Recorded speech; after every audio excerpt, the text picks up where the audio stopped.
Então, agora, vamos saber a opinião dos nossos convidados. O Dr. Cléver Vasconcelos, que é promotor de justiça, professor de Direito do IBMEC, que está conosco e presencialmente aqui no estúdio. Dr. Cléver, seja bem-vindo. Boa tarde ao senhor. Obrigado, Adalberto. É um prazer estar aqui com vocês para solucionar, ou pelo menos acenar para algumas soluções que envolvem aí o eventual conflito entre os três poderes da República. É sempre um prazer estar aqui debatendo também com o meu colega Ivan Sartori. Doutor Sartori já entrou? Daqui a pouco teremos também a participação do desembargador, ex-presidente do TJ de São Paulo, Ivan Sartori.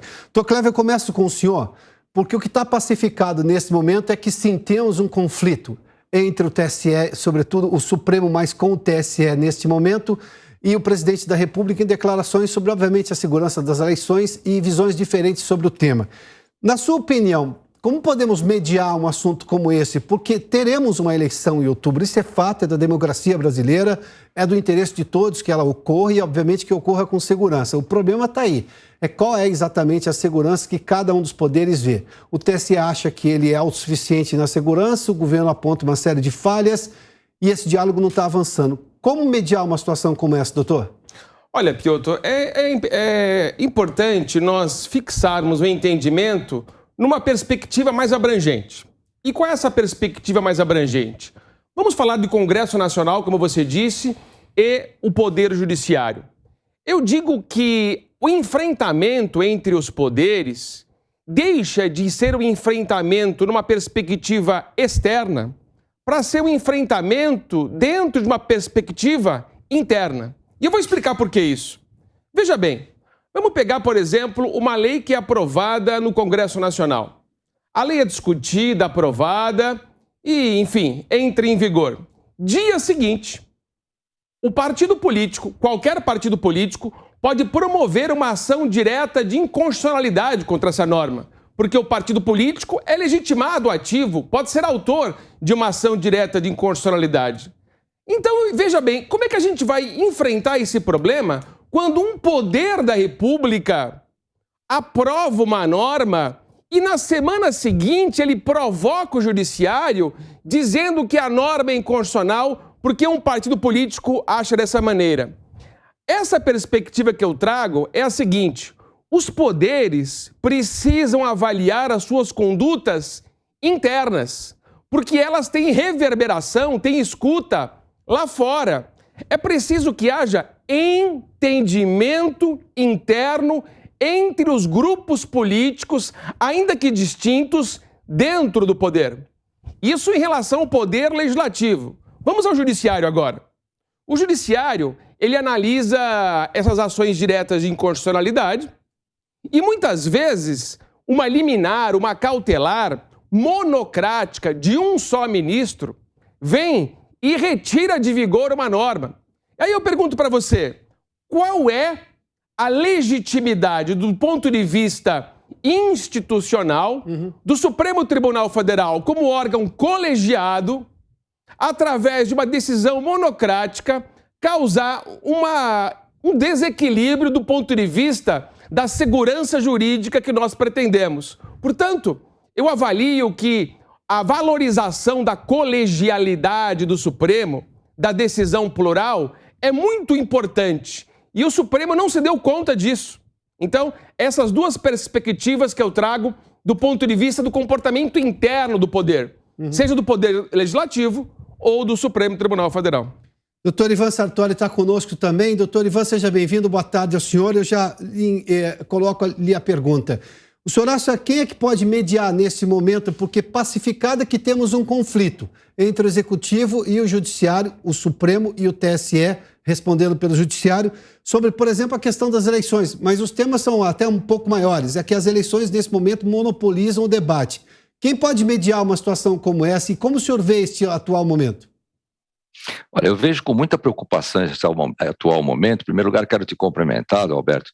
Quero cumprimentar também o nosso promotor de justiça, Dr. Cléver, e dizer que eu concordo com as palavras dele nesse ponto. Realmente, os partidos precisavam se entender internamente antes de tomar qualquer providência. Mas isso também é uma situação difícil, né? Porque os partidos têm tendências, né, político-partidárias, e a direção, evidentemente, vai sempre querer se opor ao governo.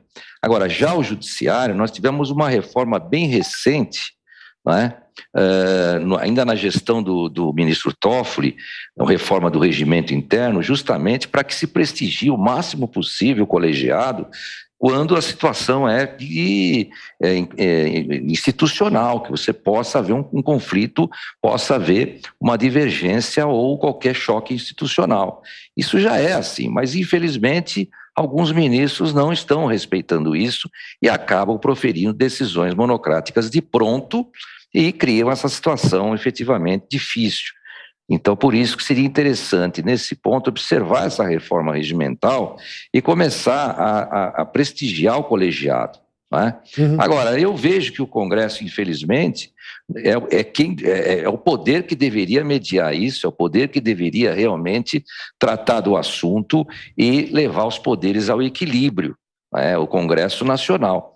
Mas, infelizmente, o Congresso está se omitindo. Eu já falei isso na audiência pública última, né, que nós tivemos lá no Senado, com o senador Girão, que realmente o Congresso vem se omitindo, e vem se omitindo em tudo. Né? O presidente, tanto o presidente do Senado como o presidente da Câmara Federal.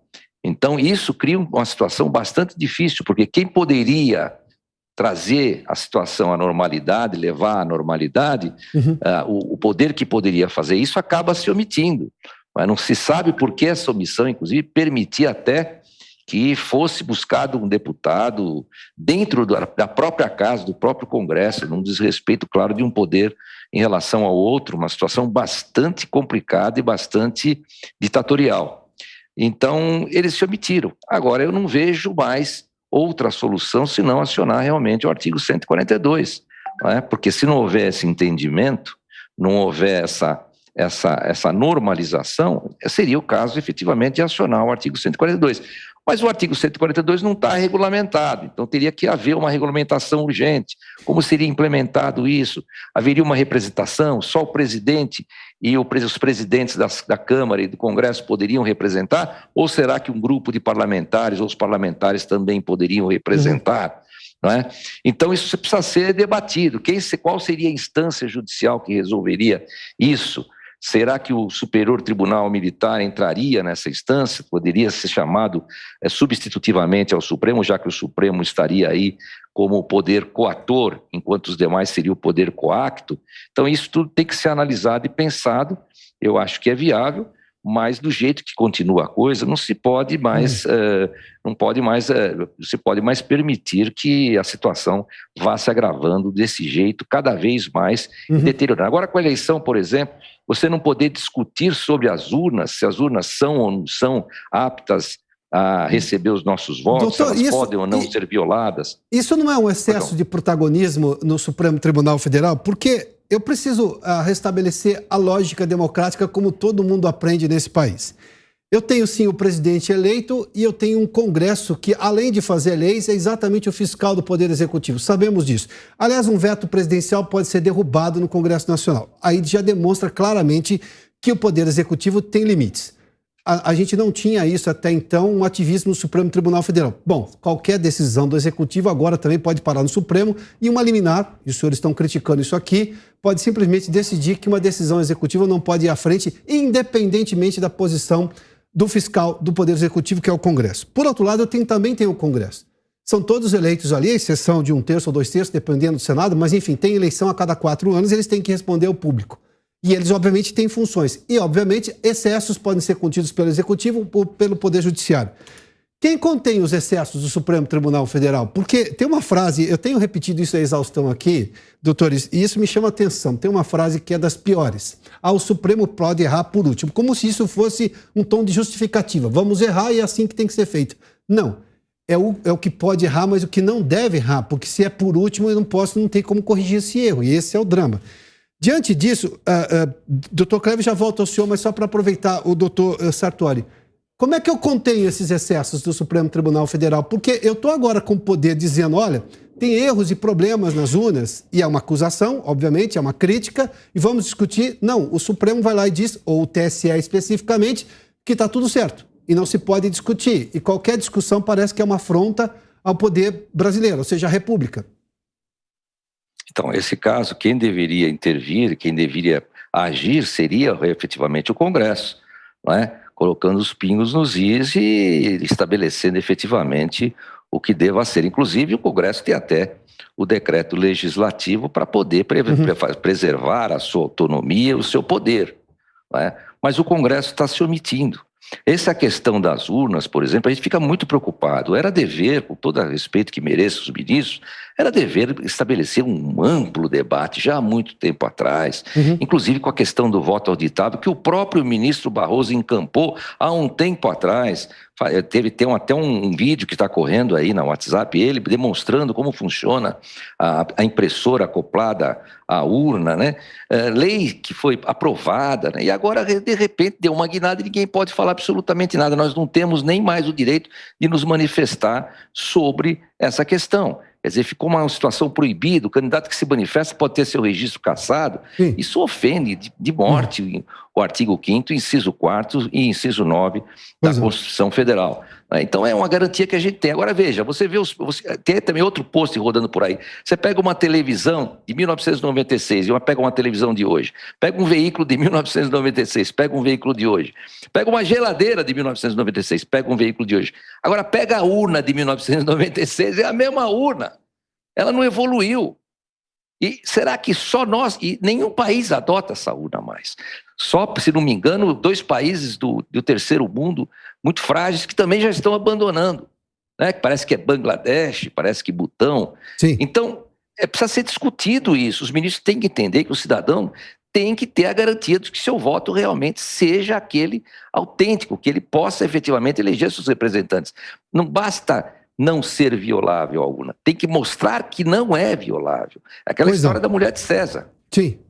Doutor Cléver, eu preciso ouvi-lo também sobre este tema. Quem é que pode moderar o Supremo diante dessa situação? E, obviamente, dessas discussões aí que também o doutor Sartori colocou sobre, por exemplo, qualquer crítica que se faça ao sistema eleitoral, parece que é uma afronta à República, o que, digamos, vai contra a lógica da democracia. Eu vou concordar com o Sartori num ponto e vou discordar dele no outro ponto. Vamos lá. Na primeira questão do Congresso Nacional, quando nós falamos em omissão legislativa, nós temos uma doença chamada síndrome da inefetividade. O que significa isso? Quando o Congresso Nacional precisa legislar para regulamentar a Constituição, e a Constituição não é regulamentada, e a partir daí surgem algumas medidas, por exemplo, mandado de injunção ou ação direta de inconstitucionalidade por omissão, que são ajuizadas no Supremo, para que o Supremo diga como é que vai ser regulamentada aquela norma constitucional. Então, o que eu sinto é que o Congresso Nacional ele tem se omitido em determinados pontos e esses pontos são levados ao Supremo Tribunal Federal para que, na interpretação, faça valer a regulamentação da Constituição. Então, são 2 erros. O primeiro erro, a síndrome da inefetividade, que não é apagada pelo Congresso Nacional. E o segundo erro, o Supremo Tribunal Federal, muitas vezes atuando de maneira interpretativa, além do que deveria fazê-lo. Mas o faz por quê? Porque o Congresso Nacional não cumpriu o dever dele de regulamentar determinados pontos constitucionais. Então, o que poderia resolver esse problema, Piotr, é a ação dos deputados e senadores no sentido de fazer valer a vontade popular traduzida na legislação, levando em conta os temas atuais. Esse é o primeiro ponto. Agora, o segundo ponto que eu vou discordar do Ivan Sartori é o ponto das urnas eletrônicas. Eu discordo totalmente, respeitando o posicionamento dele. As urnas são confiáveis. A maioria dos 50 estados americanos utiliza o voto eletrônico até hoje. A regulamentação é estadual. Eu estudo o tema há mais de 25 anos, sou promotor de justiça eleitoral, já escrevi vários temas sobre isso, inclusive na Europa. Não há país do mundo que não queira utilizar as urnas eletrônicas. Elas são utilizadas na maioria dos países da Europa. E tem segurança. Não é porque uma geladeira é velha, um carro é velho, que ele não vai conseguir fazer o caminho da vontade popular para o resultado de uma eleição. O que me preocupa mais não é a urna eletrônica, é o eleitor na hora de votar. Isso me preocupa, que não vota com consciência às vezes, elegendo A, B, C ou D por um simples desabafo. Ele não torna o ato eleitoral dele de escolha como um ato de sabedoria, mas de revolta. Ou seja, a eleição esse ano será decidida pelo menos pior e não pelo melhor ou um pouco melhor. Então, veja bem que nós precisamos ter consciência de que as instituições funcionam. O TSE realiza um trabalho excelente. Eu fui pesquisador 2 anos do TSE, estive lá acompanhando todo o progresso da votação eletrônica. Estive recentemente no meu cartório eleitoral, 80% das urnas são urnas modernas, compradas, novas, testadas. Eu mesmo testei as urnas eletrônicas do meu cartório, do cartório que oficio. Então, eu não tenho dúvida que dentro desse ponto de vista, nós não temos problema do ponto eleitoral. Aliás, o Brasil é reconhecido mundialmente como um país que melhor realiza as eleições ao longo do mundo, né? Olha, hoje de manhã o presidente Bolsonaro voltou a criticar a postura do presidente do Tribunal Superior Eleitoral, Edson Fachin. Acompanhe. O TSE, na pessoa do Fachin, era na pessoa do Barroso, agora do Fachin, não aceita que o nosso pessoal técnico converse com o pessoal técnico deles. E o Fachin falou que não tem mais conversa com as Forças Armadas. Eu acho que já se intitulou o ditador do Brasil, tô achando. Há muito tempo. Quem age dessa maneira não tem qualquer compromisso com a democracia. Deixe bem claro, Fachin foi quem tirou Lula da cadeia. Bom, vamos lá. Esse tema é recorrente por parte do presidente, sim, também é um fato, foi um entendimento do ministro Fachin no Supremo Tribunal Federal, que depois foi levado a plenário e foi confirmado em relação a zerar os processos da Lava Jato. Com isso, obviamente, saiu a segunda condenação de Lula e, do ponto de vista da lei da ficha limpa, ele pode concorrer e está concorrendo agora como pré-candidato até o momento à eleição presidencial. Eu vou a 2 pontos, por gentileza, senhores, porque essa frase do presidente em relação à equipe técnica, sobretudo do Exército, das Forças Armadas, que tem sim um comando de guerra tecnológica, ou seja, que conhece o assunto. Está havendo, digamos, posição contrária do TSE em relação a reconhecer o esforço só porque as Forças Armadas têm como comandante em chefe o presidente da República? E um segundo questionamento. O próprio Supremo Tribunal Federal não poderia se esquivar de decidir coisas quando ele percebe que aquilo é uma prerrogativa do Congresso e mandar devolver a matéria? Porque o que a gente vê, isso é o ativismo. O juiz recebe e fala, não, eu vou dar uma solução para isso, sendo que não é exatamente a função do Supremo Tribunal Federal. Doutor Sartori, eu começo com o senhor, por gentileza. Não, eu acho que o promotor, o Dr. Clever, ele não entendeu o que eu falei. Ninguém está contra o voto eletrônico. Eu concordo que as urnas continuem funcionando, o voto continue. O que eu quero e que nós queremos, o que se defende, é que seja auditável e que haja uma ampla discussão com a sociedade, com os eleitores, porque isso não é uma questão só do Judiciário ou do Ministério Público, que não representam o povo, inclusive. O povo tem o direito de se manifestar, inclusive deveria haver até uma audiência pública promovida pelo próprio Supremo, mas com amplitude, para que todos possam se manifestar. Não vou entrar no mérito se é violável, se não é violável. Nós temos isso aí, nós temos também os peritos judiciais da Polícia Federal falando o contrário, depois tem o senhor que testemunhou dessa forma. Então eu não vou entrar nesse mérito e não vou dizer que é ou não, se é ou não violável. Eu só vou dizer que ela tem que parecer para o público confiável, que o público tem que se manifestar, que não pode haver esse tabu de não se manifestar sobre um assunto tão sério e inerente, e aliás, um princípio máximo da cidadania, que é justamente o direito de votar legitimamente, de uma forma válida. Então isso não pode ser colocado para baixo, posto para baixo do pano, ainda que as urnas sejam confiáveis do ponto de vista do Ministério Público e do Judiciário. Ademais, nós sabemos que nas eleições, e no mundo em geral, no Brasil em geral, nós temos um mundo formal e nós temos um mundo real. E às vezes a máquina se esquece de considerar esse mundo real, porque nós temos fraudes em eleições para todo lado, é boca de urna, é nego votando pelo outro, notícia que a gente tem por aí afora. Né? Não estou falando da justiça em si, não estou falando do Ministério Público, que estão fazendo o seu papel e eu respeito muito. né? Tenho meus amigos, colegas lá no Tribunal Regional Eleitoral, respeito demais todos eles, mas o Judiciário e o Ministério Público tem que entender que hoje nós temos também o mundo real, em que é um vale-tudo aí fora. Eu sei porque eu participei da eleição, fui candidato a prefeito, é um vale-tudo que não se consegue coibir. Nós não temos estrutura para coibir isso. Então, pelo menos que a gente possa conversar com a sociedade sobre tudo isso e, inclusive, sobre a questão das urnas. As urnas têm que ser discutidas.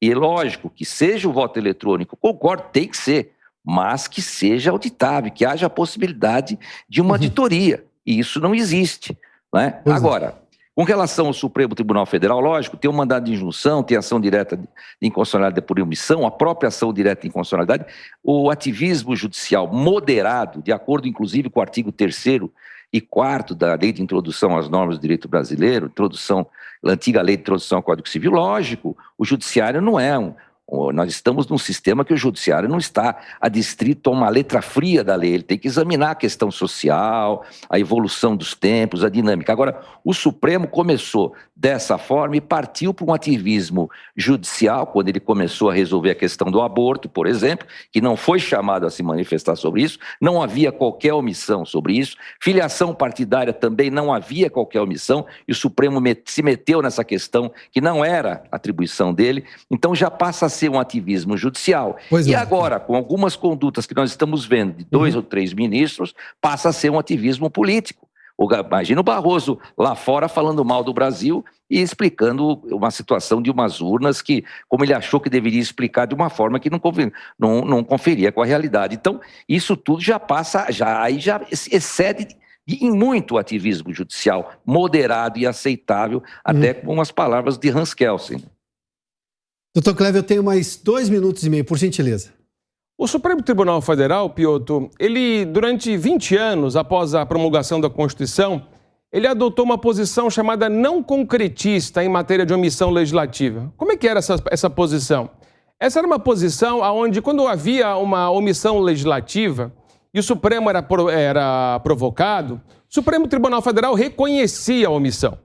Reconhecia a omissão, mas não implantava o direito. Né? Era denominada posição não concretista. Depois de algum tempo, depois de passado 20 anos, a jurisprudência do Supremo modificou e adotou uma posição concretista, em que implementava o direito, mas alguns ministros adotavam uma posição concretista intermediária. Qual que era? Reconhecia a ausência de legislação sobre aquele assunto, mas conferia um prazo, às vezes de 180 dias, às vezes de 120 dias, para que o Congresso Nacional providenciasse a edição daquela determinada norma. Sim. O que está faltando, Piotr, é diálogo.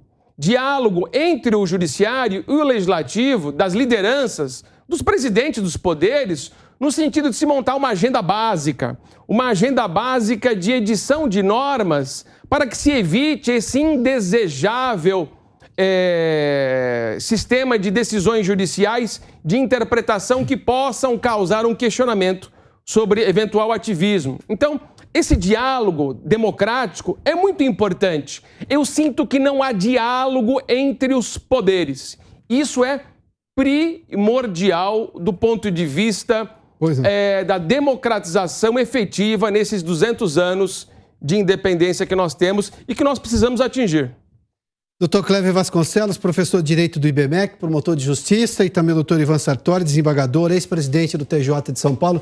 Senhores, muito obrigado pela participação aqui nesse debate. Boa tarde, hein?